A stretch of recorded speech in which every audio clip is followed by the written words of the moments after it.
Hello and welcome to the first review of a community deck list. A bit of explanation before we begin. A community deck list is essentially a Google Sheet which players on Facebook have been invited to fill in. All they have to do is put in their current list detailing how many cards of each name.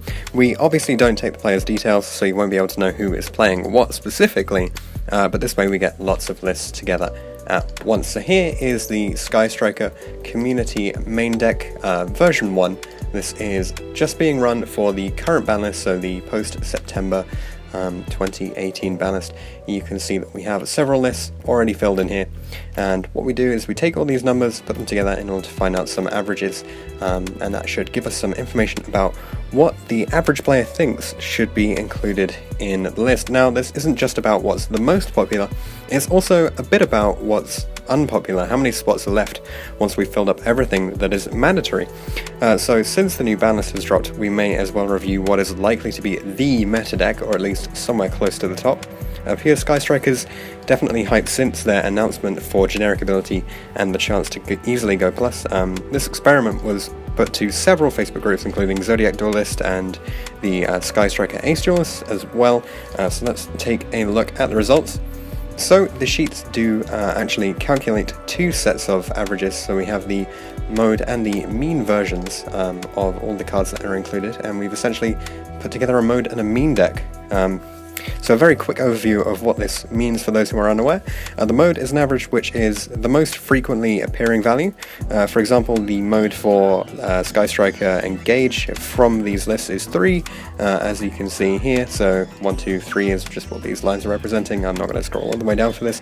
And that's because the majority of the lists that have been put in are including 3 copies of Engage. However, the mean is more like a weighted sum, so what you do is you add up all of your values, divide by how many times the values were put in. So in this case, the mean and the median, the mode, exactly match, because everyone, absolutely everyone, is running 3 copies of Engage.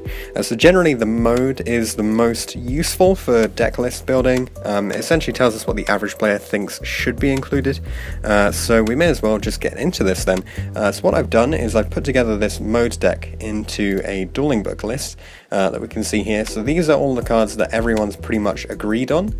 And a few interesting things to note. Obviously we have the very, very clear staples of the triple Engage, the triple Widow Anchor, the double multi-roll, that kind of thing.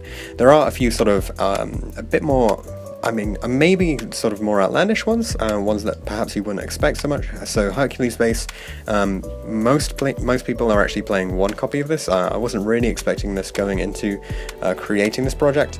Interestingly as well, Afterburners, a lot of people are running 2, certainly in the national season, and it looks like the average player thinks we should only be playing 1 copy at the moment. MST coming in for the fact that you need more starter cards in this new ban list, so people are playing more ways to pop Area 0 and maxing out on the terraformings as well to go with that. The average player is putting in the Upstart Goblins, and the most popular hand traps at the moment seem to be Ash Blossom, Ghost Ogre, and of course Impermanence. These all being very good in the Goki matchup, of course. However, there is some issue with that. I think the Impermanences and the Ghost Ogres obviously being susceptible to mid-breaker field. Ash therefore being a little bit more generic. A lot of Goki players are dropping the Dolphin now, so you don't have to worry too much about your monster versus trap hand trap section. But of course the monster versions are still susceptible to the 2 copies of Call by the Grave, which the Goki players will of course have access to.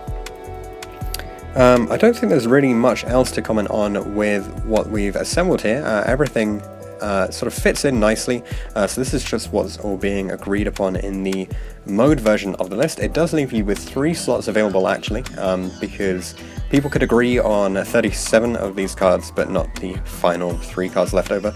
A few sort of popular suggestions: Shed Ride, Twin Twisters, Foolish Burrow Goods, and the Metaphors Fusion, these 2 generally going together. So if we drop back on to the data sets here, so we can just take a quick look.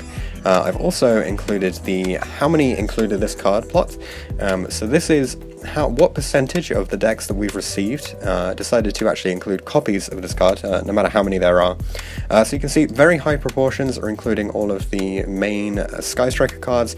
Even Jamming Waves is very, very popular, easily getting into the sort of 90s, high 90, or I think it's like mid or low 90% here. MST also proving to be very, very popular. Actually, Ghost Ogre is surprisingly low. I thought this would be more popular overall. And then looking down at a few things, some people are playing Desires still, a few people putting in Ghost Spell, DD Crow, Ivli, Skyblasters, and then absolutely everyone running Rota. Majority of people playing Eagle Boosters actually. This is a little bit more surprising because generally we saw this as a sided card, but it looks like the players that at least have taken part in this survey very much think that Eagle Booster is one of the key cards.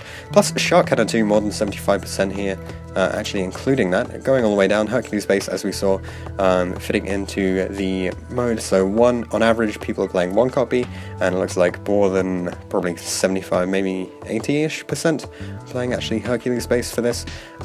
So some interesting mentions. I did mention Shared Ride, looks like more than 25% think that it's worth running that. Same with Twin Twisters, actually more than 25 there. Foolish as well, the Foolish Goods engine. Still quite popular despite the release of Hayate. A lot of people calling for that to be dropped out. And then Call by the Grave and Impermanence. Actually, Impermanence also lower than I thought it would be. I thought this would be in the high 90s. It looks like people are just switching this out for different hand traps. We can see actually nobody was running Effect Veiler from this list. It looks like everyone has decided that Impermanence is just the better way to go. Even though it does require you to control no cards, it is just generally a better option to go with. So there you go, here is the community list. Let us know if you have any suggestions for this, or if you want to take part, head into the description. You can just fill in your own deck list. I will be conducting a bunch more different community deck lists, all of which you will be able to access by heading to my Facebook page. So head into the description, like the Facebook page, and you'll stay up to date with all of the upcoming community lists. Hopefully this gives you some idea of what is essentially a staple for Sky Strikers for the upcoming format, and what can potentially be tweaked a little bit. Obviously we saw those, any of these cards that are on lower percentages, maybe less than 75, maybe less than 50, they're the sort of things that people are still testing out, still not quite sure about, and could potentially be replaced with something a little bit more powerful, a little bit more potent in particular matchups. Thanks for watching this video. If you have any comments or suggestions that you would like to make, let me know in the comment section down below, and I'll see you guys in the next video.